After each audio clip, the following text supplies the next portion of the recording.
wow. Tristan Jarry, just wow. And believe it or not, I'm not even wowing about what you think I'm wowing about. Good morning to you. Good Friday morning. I'm Dejan Kovacevic of DK Pittsburgh Sports, and this is Daily Shot of Penguins. It comes your way bright and early every weekday. If you're into football and or baseball, I also offer daily shots of Steelers and Pirates in the same place that you found this. Jarry scored a goal last night in Tampa, Florida. Penguins 4, Lightning 2.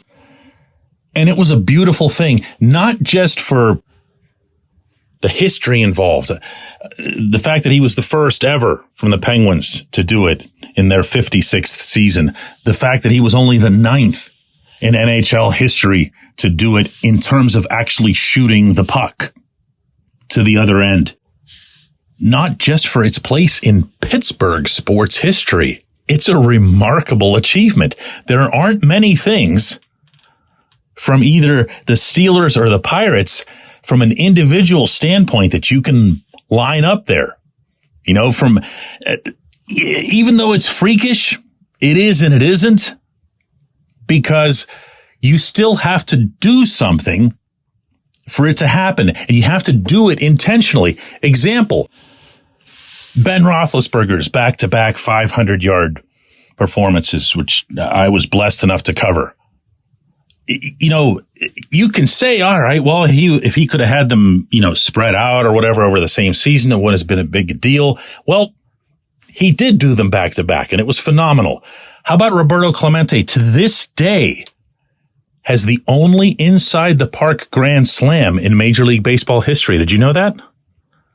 Flukish? Sure. I mean, whatever, but somebody still had to hit the ball somewhere where it couldn't be caught, and someone still had to have number 21 speed to go flying around the base paths to get that vital fourth run on the play, right? So when Jarry went down to the one knee as the puck made it into him off that Victor Hedman dump, and he shot the puck with such authority, and I really hate to use this word because I don't want to make it sound like it was easy, but he did it with ease. Just kind of flicked it, and it did not touch the ice again until just between the hash marks in the Tampa Bay zone. That's 170 feet or so on the fly, with aim, through traffic, in pressure, protecting a 1-goal lead. With Hedman known to be hovering back there somewhere as a possibility to pick it off. It's a great thought process. It's great execution. It's a great shot. It's a great moment. Here's what Jarry had to say about the goal. Like I said, I think it was just kind of perfect scenario. They dumped it right on net, and I didn't even have to stop it. I just shot it right on the fly, and it just ended up going in. That's so him, huh? I mean, I almost could have written out that script in the event that he'd have ever scored a goal. This is what it would sound like. Yep, that's it. But he also said that what mattered to him most was the win. And I know everybody says that after a huge individual achievement of whatever kind. But I don't know how to put this without sounding like I'm downplaying something that people are going to remember for a long, long time. But Jarry probably did 4 or 5 other things over the course of last night that were more impressive than that goal. I thought he was stupendous from front to finish. Yeah, the Lightning got a couple past him. One was a redirect. Another one was through heavy traffic in front. He ended up with 37 saves. Almost half of those came in the first period that the Lightning dominated by such a ridiculous extent that they ran up 19 shots to the Penguins 5.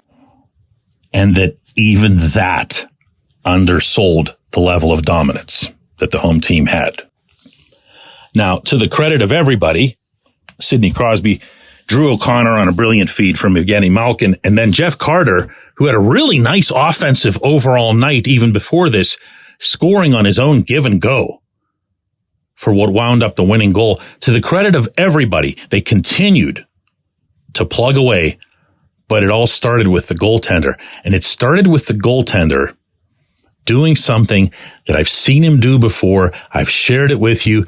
It feels almost too intangible to be worth remarking on, but I'm going to do it again. I have noticed a pattern with Jarry in his career that when he sees a goaltender at the other end of the rink that he knows is either red hot or getting a lot of headlines or just comes with some sort of sterling reputation, he rises up. I've asked him about this. He has nothing to say on it, just like he had nothing to say about scoring a bleeping NHL goal. But I've seen it, and I've seen it too often to not believe in it. I've seen him do it against Carey Price. I've seen him do it against Connor Hellebuck.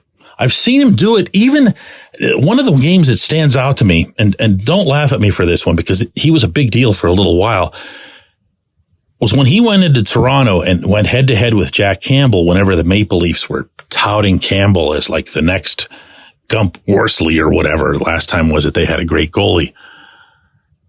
And he just ramped up for it. And just like these other teams, they came at him and he competed and he outdueled the guy at the other end. And it made a difference to him. It made a real difference. He'd never say this. My guess is he'd never think it, but I don't know that.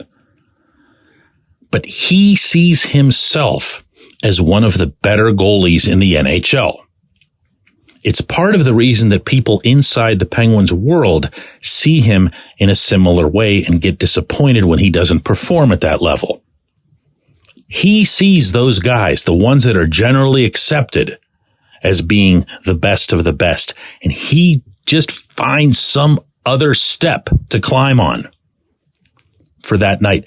I have absolutely no doubt about any of this after what transpired last night. He is looking down the rink at the best goaltender on the planet. Does anybody argue that Andrei Vasilevsky is the best goaltender on the planet? Anybody, anywhere?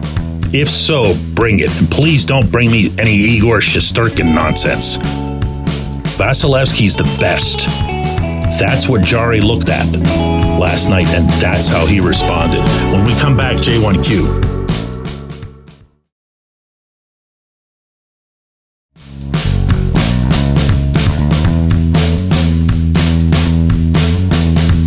Today's J1Q comes from Brian, who says, "Hi, Dejan, love the show. My wife and I listen to your Penguins Daily Shot every day." I appreciate that, Brian. In reflecting on the game in Tampa, which goal was more surprising to you, Tristan Jarry's or Jeff Carter's? You know what? I knew this was coming. Everybody's going to think they're funny with this stuff.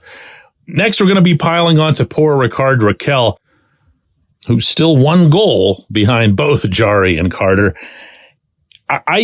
I'm going to seize the opportunity here, Brian, to bring up some other stuff from that game that I really liked last night. So apologies in advance for just hijacking your question here, but you weren't really asking that. I don't think you were anyway.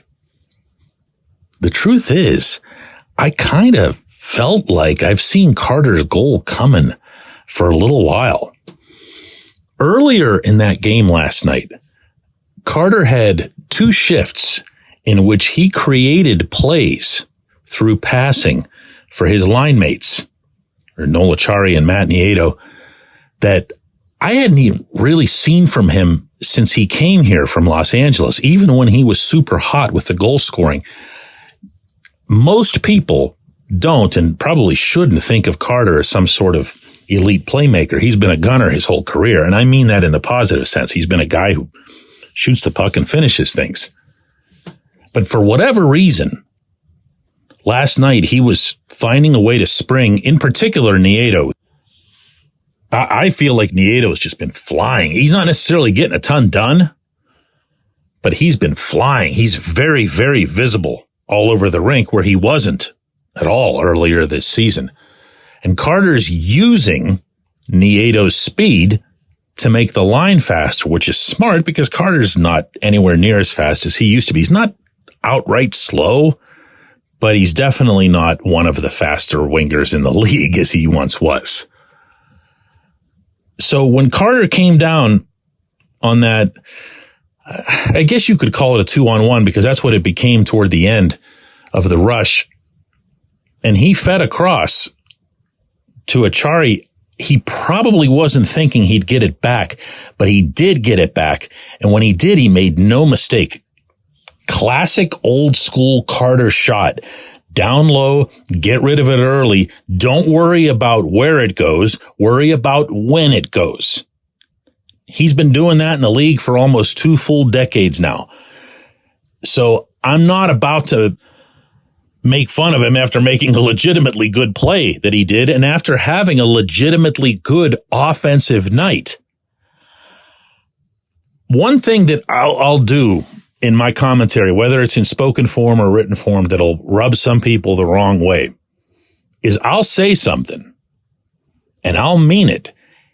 And ideally, it'll be accurate at the time that I say it or write it. But what happens, I do a lot of this. And I also cover a lot of events. And a lot of circumstances can change. So someone will say, hey, weren't you the guy in mid-September who said this, this, and this? Well, what happened to that guy? What happened to that guy was he kept watching. And he kept an open mind. I don't believe that Carter's going to be some significant contributor to this season. But I'm also not of the belief, at least not anymore, that he's going to be some great drag on the process. Of course he's underperforming what he's eating out of the salary cap. That's just what you get for signing guys that are that age. And in fairness, there are a lot of people, myself included, who didn't like the Carter extension when it happened from Ron Hextall. But Kyle Dubas also had to make a decision as to whether or not he was going to utilize this player, because just because you have him under contract doesn't mean you have to play him. He can just watch from the press box. And he didn't do that. He said, let's just see what he can offer. And he's offering. And maybe there's something in these other 2 guys on his line that covers for some inefficiencies of his own. So I like that. I like Sid's goal. My goodness, coming down the left side and just blowing one past Andrei Vasilevsky. I loved Gino's pass between the legs to Drew O'Connor. I loved O'Connor's finish there.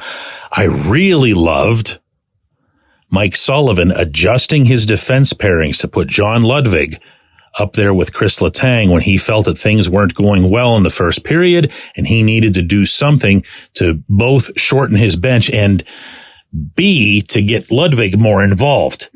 That was Ludwig's 6th NHL game, my friends. He's 24 years old. Kid's got a bright future in front of him. I appreciate the question. I appreciate everybody listening to Daily Shot of Penguins. The Penguins play the Flyers in their next 2 games. The first one's tomorrow night at home. The next one's out in Philadelphia.